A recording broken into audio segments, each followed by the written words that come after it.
For more on this story, we can bring in our chief foreign editor, Rob Parsons. Rob, how is it possible that in the world's most powerful country, the world's oldest democracy, that the security apparatus seems to have been caught off guard yesterday?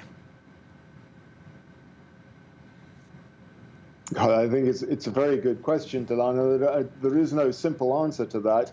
There is clearly going to be a lengthy investigation to determine precisely what happened, because it's clear that whatever the reason was, it certainly shouldn't have happened. It's extraordinary that, given the information that was freely available beforehand, the chatter on social media by those who are planning to attend, talking about weapons, how to smuggle weapons into the area around the Capitol Hill, talking about stringing up congressmen and having to be tough. It was all out there. People knew about it. The intelligence agencies were certainly across it.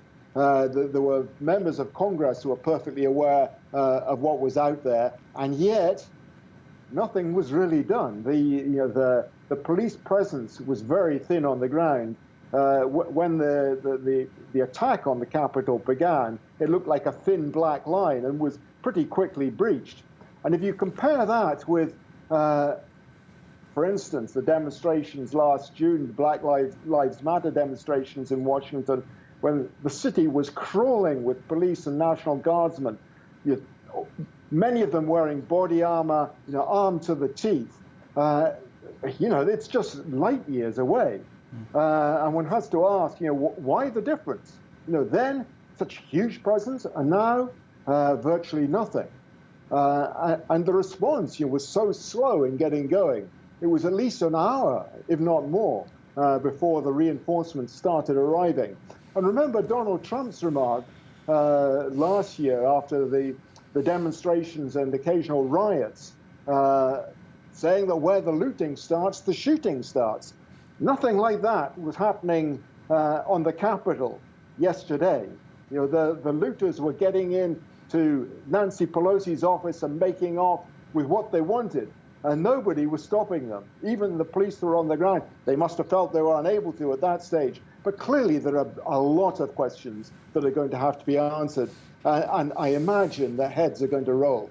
I mean, it could have been a bloodbath, but we only saw 4 lives lost, essentially. Donald Trump now says there is going to be an orderly transition of power, even though he continues to cry foul. Is this the beginning of the end? Is he going to use these last 2 weeks to sit quietly at his desk and just go? I think we are right at the end. It's not just the beginning. The beginning of the end was the election. We're right up at the final meters now. There is nowhere else for him to go.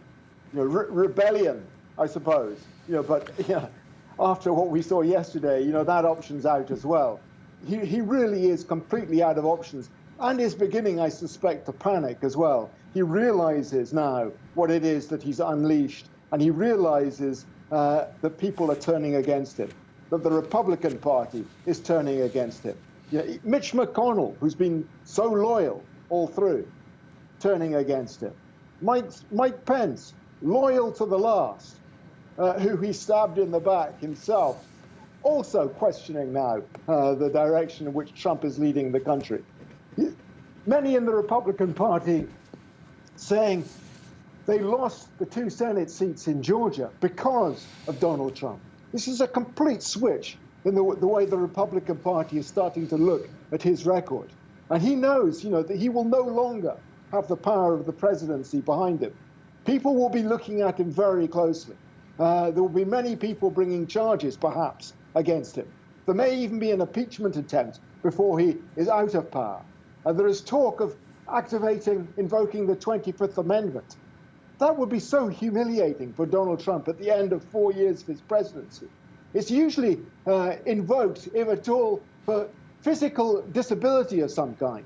But people are talking about invoking it because of mental illness in his case. But that's just unimaginably humiliating. But that's where we are. Indeed. I mean, he called for American carnage 4 years ago. He spoke about that, and then we did see those scenes of American carnage unfold on the U.S. Capitol. Rob, thank you very much for that. Rob Parsons there.